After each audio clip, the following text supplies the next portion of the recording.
I've tried to do this video so many times, I can't even tell you. Don't judge the hair, it's hair wash day. So, yesterday I had a phone call.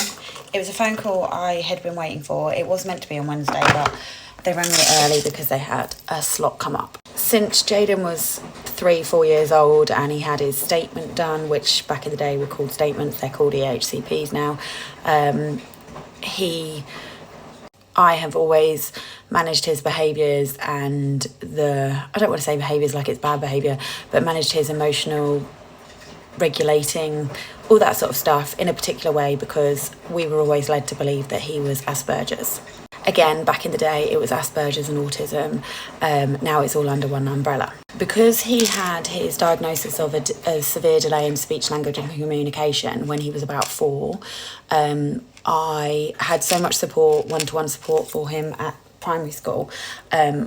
When he got to about 7 and it was time to push for an actual assessment with CAMHS, and CAMHS were like, I was hitting my head against a brick wall with them, I didn't bother to push to get him formally diagnosed. If someone wants me to go into the reasons for that in another video, I will, because it's probably a long video. Anyway, recently with school, I've been coming up against a little bit of a brick wall with him to do with his GCSEs and stuff. And I think, long story short, we ended up going through the NHS and getting him an assessment for autism. So the results are in, and it's what we all knew, that he is on the spectrum and he is autistic. For me, obviously, this hasn't come as a surprise. However, it is still quite an overwhelming thing to be told.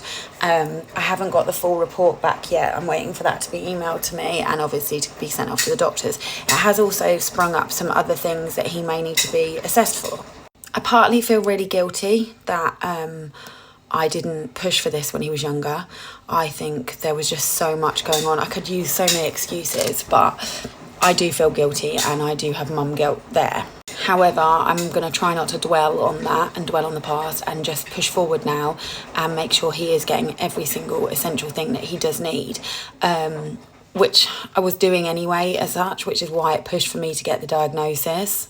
I don't normally talk a lot about Jaden on here so much due to his age, because of how he emotionally regulates. I didn't want to put him under any pressure with any sort of people being horrible to him at school or causing a problem, because obviously I do have a big platform and people do know me and recognise me at school, and I didn't want him to cause him any undue stress. I swear I always do these when the fucking washing machine is on.